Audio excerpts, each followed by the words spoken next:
मैंने ऐसा किसी मंदिर का उत्सव मैंने अपनी आंखों से नहीं देखा है दुनिया में कहीं भी। नमस्कार, मैं शैलेश कुमार। शैलेश की बात में आपका हार्दिक स्वागत है। 22 जनवरी 2024 यानी अब कुछ घंटों का समय रह गया है जब रामलला की प्राण प्रतिष्ठा संपन्न होनी है। अनुष्ठान चल रहा है और रामलला की मूर्ति भी अपने गर्भगृह में प्रवेश कर चुकी है और सभी साधु संत यही कह रहे हैं कि महोत्सव तो देखा था, किसी मंदिर का उद्घाटन तो देखा था, किसी विग्रह की प्राण प्रतिष्ठा तो देखी थी, लेकिन ऐसा आज तक पूरे विश्व में कभी नहीं देखा था जो हर्षोल्लास, जो उमंग का वातावरण अभी विद्यमान है। पर बात मैं उस बात पर करने आया हूं जो शंकराचार्य से जुड़ी है। चारों शंकराचार्य प्राण प्रतिष्ठा में शामिल नहीं हो रहे और शामिल ही नहीं हो रहे बल्कि ढेर सारी आपत्ति भी दर्ज कर रहे हैं। हमने तो ये कहा है कि ये समय सही नहीं है। खासकर स्वामी अभी मुक्तेश्वरानंद जी एवं स्वामी निश्चलानंद जी ने मुहूर्त से लेकर मंदिर निर्माण तक को कटघरे में खड़ा किया है और प्रधानमंत्री पर भी टिप्पणी की है। और जो कार्य किया जाना है वो नहीं हो सकता क्योंकि मंदिर अभी अधूरा है। आखिर ऐसा क्यों? हाँ, मैं यह भी कहता चलूं कि शंकराचार्य के ज्ञान पर प्रश्न उठाने की मेरी कोई औकात नहीं है, पर व्यवहारिक रूप से और अन्य विद्वानों के कथनों के अनुसार मुझे विश्लेषण करने का अधिकार तो है ही। उसी आधार पर मैं शंकराचार्य के मत से असहमत होते हुए कुछ बिंदुवार बात रख रहा हूं। शायद आपके विचार में भी यह बात आ जाए। तो आइए जरा उस पर विचार करते हैं।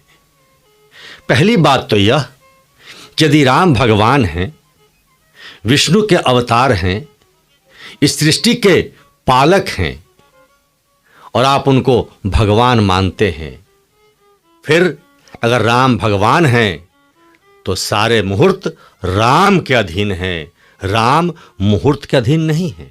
शिव राम ये सब बोधमय बोध स्वरूप है। जहाँ बोध हो वहाँ विरोध का कोई स्थान नहीं हो सकता। इसलिए मुहूर्त पर किसी ज्ञानी व्यक्ति को सवाल उठाना उचित नहीं है। वैसे ऐसी बात नहीं है कि बिना साधु संतों के मुहूर्त देखे यह कार्यक्रम हो रहा है। यह बात इसलिए कहनी पड़ रही है कि जब कोई बहुत तर्क कर रहा हो और दूसरे किसी को महत्व न दे रहा हो तो यह कहना ही पड़ता है कि भगवान के आते ही सारे मुहूर्त शुभ हो जाते हैं, तो जब राम आ रहे हों तो मुहूर्त साथ ही रहेगा। और जब इससे भी कोई सहमत न हो तो फिर असली बात यह कि राम बरे कि शंकराचार्य बरे। और हाँ, मैं फिर कह रहा हूं कि निर्णय करना होगा कि राम बरे कि शंकराचार्य बरे। राम भक्तों के लिए तो राम ही बरे, आम जनमानस के लिए तो राम ही बरे। और जब राम बरे तो राम के आगमन पर सिर्फ और सिर्फ उल्लास और स्वागत होना चाहिए। और प्रश्न उठाने वाले के लिए तो इतना ही कहा जा सकता है कि जिस प्रकार परशुराम ने राम को नहीं पहचाना था कि यह भगवान की लीला है, ठीक उसी प्रकार शायद यह भी नहीं पहचान पा रहे हैं कि यह राम की इच्छा है। होई है वही जो राम रचि राखा। क्या जो लोग शुभ समय पर अपना ज्ञान दे रहे हैं उन्हें यह समझ नहीं आ रहा कि जिस प्रकार से सारे शख्सियत और व्यवस्था एक सूत्र में आ गई, सारी परिस्थितियां अनुकूल हो गई, वह राम की इच्छा का ही परिणाम है। बाकी लोग तो निमित्त मात्र हैं और किन्हें किसका श्रेय देना है, किसे निमित्त बनाना है, वह भी राम जी की ही इच्छा है। ये राम की इच्छा से हो रहा है। निमित्त बन रहे सब यशस्वी बड़भागी है। जो अब अगली बात, जो कह रहे हैं कि मंदिर अधूरा है, इसमें प्राण प्रतिष्ठा नहीं हो सकती, पर कैसे कह सकते हैं यह अधूरा है?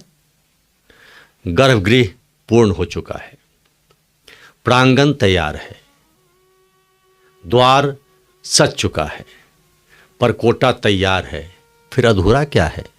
बाकी प्रकल्प तो लगातार कई वर्षों तक निर्माण होता रहेगा, तो फिर प्राण प्रतिष्ठा कब की जाएगी? किसी भी निर्माण का अंत होता है क्या? इसलिए यह कहना कि मंदिर अधूरा है, यह भगवान राम के काज में खोट निकालने एवं विघ्न पैदा करने के समान है। तो पहली बात तो यह कि भगवान के लिए कोई मुहूर्त नहीं होता।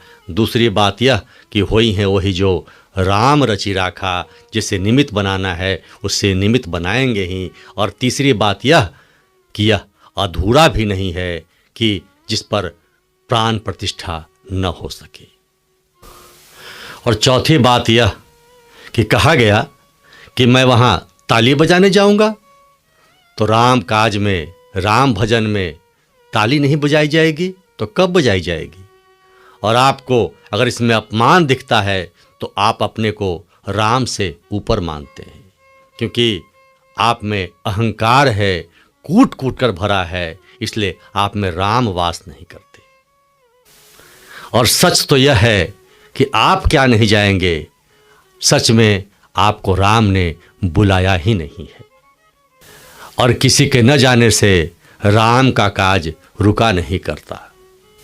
वहाँ तुलसी पीठाधीश्वर आचार्य स्वामी रामभद्राचार्य होंगे, जिनके अकाट्य तर्क से रामलला के मंदिर के निर्माण का मार्ग प्रशस्त हुआ है।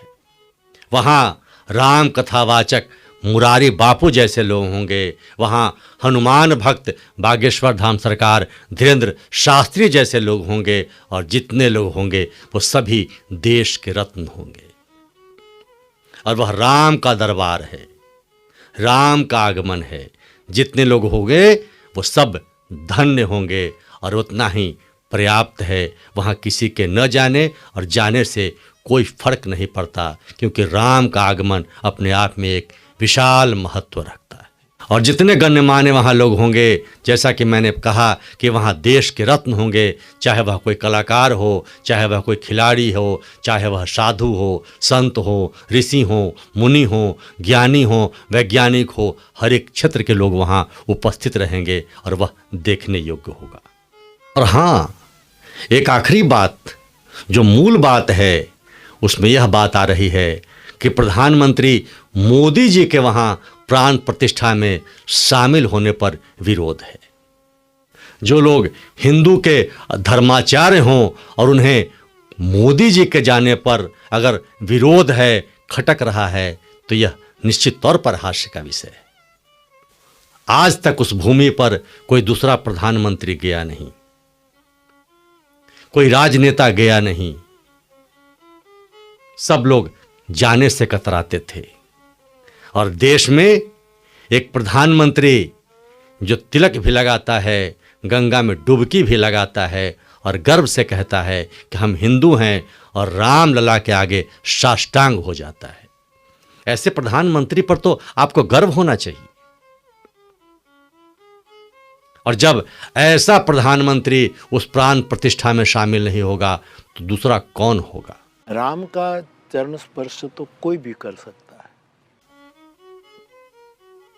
मैं फिर कहूं, होई है वही जो राम रचि राखा।